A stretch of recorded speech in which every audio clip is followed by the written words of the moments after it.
Good evening. How the heck are you, everybody? I am Fastidious. Welcome to some late night casual Stidious. We have to make this video, though, because there's so much to discuss with Diaochan, and she is on Rate Up in just over 24 hours. From the time I'm filming this, it is less than 26 hours from now. Her banner's going live, and there's still a lot I have to report on. Here we are on the Fastidious test server. After my video earlier today, I promised you I would have a separate video in which I went over her new awakenings. They changed the order in a very player-friendly way. Enormous good news. And then her exclusive artifact. What is it like? What is it like at base promo, plus 10? What is it like at max 5-star promo, plus 25? I'd say with the artifact, it is good. It's mostly good news. There's a little bit of it that is annoying, but I'm going to cover that in this video, and then you won't be annoyed because you'll already know, so you won't be disappointed. That will make sense when we get into it. Let's talk about the awakenings. So if you want to know about Diaochan, I already covered her in pretty good depth, and tomorrow I'm going to actually have a hero guide on her, so you'll get to see that live and in action. But go watch my hero breakdown now if you need to understand how these awakenings make sense, because I'm not going to go over her kit. Essentially, the order of her awakenings has changed. Previously, her A3 was not this. Her A3 was this. Increases her basic attack range. Everything Diaochan does is a basic attack. Her typical range looks a little something like this. Maybe you recognize it. It's also known as Dolores range or Constance range. This is the standard diamond range we have to see. Demi range, you might call it. However, at only A1 now, previously this was hidden away at A3. At A1 now, she gets Aelin range. All of her attacks, her whole range, all the crazy support stuff she does, all her healing is in this enormous range. Basically, from where she stands, a 3x3 square in every direction.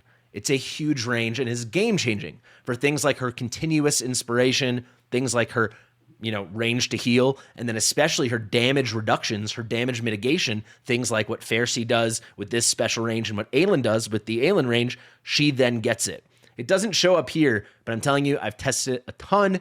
The second you get her A1, she's getting that big-ass Aelin range. Like I said, previously, this was hidden away at A3. So what is the new A3 now? Well, this previously was her A5. That's strange. Now her A5, you can figure it out for yourself. This was her old A1. Pretty weird, right? Her A1 became her A5, her A3 became her A1, and her A5 became her A3. I'm going to tell you, I actually think her most important awakening is her former A3, which is now the A1. Great for players. And I do think her second most important awakening is this over here, her A3, which was the old A5. So you can do the math. The hardest awakening to get now, though it is still really good, and there's an argument this one is as good or better, but I do think I prefer the new A3. But that the least desirable awakening is now the hardest one to get. So it will be easier to get the most desirable awakenings. We're all on the same page? So the A1 we covered, very simple. She gets Aelin range. This really just changes how she works for everything. She goes from that limited Dolores Demi range as a ranged unit to that huge Aelin range, the damage mitigation going everywhere, the damage reductions, the inspiration. She can reach farther for the DPSer. She's going to give penetration and damage boosting. It's pretty dang strong. A2 is unchanged, plus 300 attack. You're going to want that if you can get it. Is it Soulstone worthy? I don't really know, but if you want her for inspiration for all kinds of stuff, it's pretty dang spicy. The A3, the former A5, is now during Thorned Rose. That's this passive over here. There's a special effect when she's in Serenade stance and Song stance, or Hope stance and Sorrow stance. TBD what we all end up calling this. But you'll see the damage reductions are now increased by 5%. So at max skill ups, they're 20%. Now they're up to 25%. This is a little bugged and wonky right now, but it is getting fixed, or at least it seems it's going to be, so that's pretty exciting. 25% reductions for everyone in that giant Aelin range is really, really, really good. And then also, this is why I think it is better than the new A5, and I think the A3 is super desirable. The number of targets affected by Song of Sorrow during this passive is increased by 1. So if you don't know, when she's in Song of Sorrow, she's doing her big inspiration, and it is continuous for the entire duration she's in that stance. So you can put her in that stance. She just does it the whole battle. Perfect.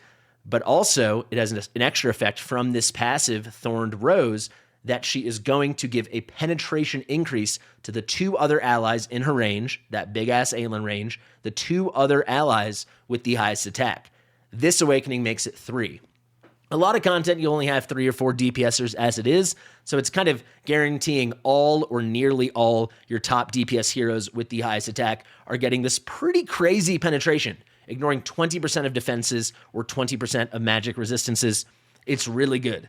The A4 is unchanged, all damage reductions plus 8%. This is damage coming into her, so she is taking even less damage. That is cool. And then the A5, the former A1, is now just an effect that happens when you switch between stances. The effects are pretty cool. When you go from Song of Sorrow, her buffer inspiration stance, to Serenade of Hope, her damage reduction healer stance, you get a big bursty heal of 500%. That's nice, but it's not like you, in a lot of content, you're going to need a big bursty heal. It is nice, especially with that big range. And then when you switch from that kind of healer damage reduction stance, the Hope stance, to the Sorrow stance, to the Inspiration Buffer stance, you're going to get a big rage boost, right? So what's that rage going to be? It's 2% per second over 5 seconds, so it's a 10% rage boost, 10% of your allies' rage bars. It's definitely good, but it's not that strong, either effect, and it only happens when you are switching, and I think for a lot of content, people aren't going to be switching very much. It also can only be triggered one time every 30 seconds. There totally could be content in the future where you do need to switch a lot, but as it stands now, it's not that common. It's clearly a good awakening, but I do think the bigger range is the best part, and then the improved passive is the second best part. This is number 3, and they have put it in that order. The best one is the easiest to get at A1, the second best is the second easiest to get at A3, and then the third best, in my opinion, is the hardest to get, but it's the third best. That's at A5. Really, really player-friendly changes, in my opinion. Let me know if you agree with my rankings of those awakenings. That's a pretty crazy reshuffling for them to do, and I think it's really exciting for the player base, especially the A1, because I think it's the best, and because with just one Soul Stone or one lucky extra dupe pull of Diaochan, you are going to get it, and I really like that. I'll tell you, if I don't get it, I almost certainly am going to Soul Stone her to get her A1. I'll probably do a little testing on my account first and see where exactly I'd need it, but I think it's going to be a good choice for a lot of accounts. I think it's pretty dang cool. Next up, we have to talk about her artifacts. Overall, her exclusive artifact, it's going to be freely available in the event shop during the Valentine's Day events, as will Lubu's, which is cool, and we'll cover that in a future video. It's good. It could be better, but we'll take it. It's still good, and it's definitely going to be her best in slot. Let me go over it. You can see it, in general, just full stop, increases her attack by 5%, so that makes it really comparable to Golden Scarab, just full stop, increasing attack by 5%. As an inspiration hero when she's in the Sorrow stance, that's something you're just generally going to want, but also as an attack-based healer, it's going to help her heals. It's good. Now, it has 2 separate effects, one for the Serenade stance, one for the Song of Sorrow stance. You'll see when she's in healer mode, Serenade of Hope, when it reaches maximum stacks, that's a part of her kit, she gains a 10% healing bonus. So that's pretty cool. That's at base promotion. And then when Song of Sorrow reaches maximum stacks, she increases her attack by an extra 3%. So this is good, right? Basically, when she's in Song of Sorrow, even at base, it's plus 8%. That's the best thing you can basically get for her. There's an argument the base stat contribution from a maxed out Golden Scarab is going to be better if you only want to use her in Sorrow stance. There is an argument, but the rage regen does not matter on her, especially if she's skilled. Her ult cost is only 100, so that doesn't matter. It really just comes down to that. We can test it out, but this, especially with 1 or 2 promotions, definitely is her best in slot. The reason I say it's mostly good news, these blue numbers are usually the things that can change. These are the values. So you're looking at this and you're saying, hey, base promo, 10% healing bonus, 3% attack bonus. Maybe with 5 promos, it's 15% healing bonus and another 8% attack bonus. Imagine that. Increases attack by 5%, and then when she's in Sorrow stance, it's another 8%. So it'd be 13% total. That'd be great, right? Yeah, it would, but that's not how it works. The only thing that scales is the healing bonus. Moonton, if you're watching, it'd be really cool if you could change this. Give it 1 extra percent per promotion, something like that, or maybe every other promotion. At least give it an extra 5 by max promotion. So silver lining, you don't need to invest too heavily to promote this if you want to use her as an inspiration kind of hero. But, you know, bad news, the only thing changing in terms of the artifact skills and improvements, obviously you're changing the base stats. The only thing changing is that healing bonus multiplier, that healing bonus addition, which to almost all players is going to be less exciting. There's a good chance she can be used as a really good healer for a lot of content. So let's not act like it's nothing. I hope that's not coming out the wrong way. But at the end of the day, we love DPS. That's what we're into. We want to see big numbers. So I think a lot of us, when you see this at base promo, like, oh, it's 3% extra at base promo. What's it going to be at max? Also 3%. So mostly good news. Will be an amazing healer artifact. And especially if you get a couple promotions, will still be her best inspiration artifact available. But it could be better. Maybe it'll get buffed.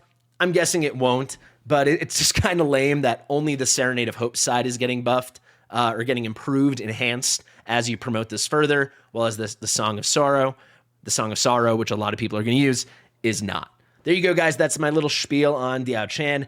My video earlier, I've spoken with our dev contact. It has been reported to the devs. They are reviewing it. Hopefully a change is coming soon. But all that still being said, as I discussed at the beginning of that video, she's still a definitive 100% must pull. Everyone should go for her if you have the 200 summons. No discussion. Seriously. Even if it remains bugged. I don't anticipate it will, but even if it did, she is that good. Thanks for watching. I've been Fastidious. Share with your mother, and I'll see you real soon. Bye.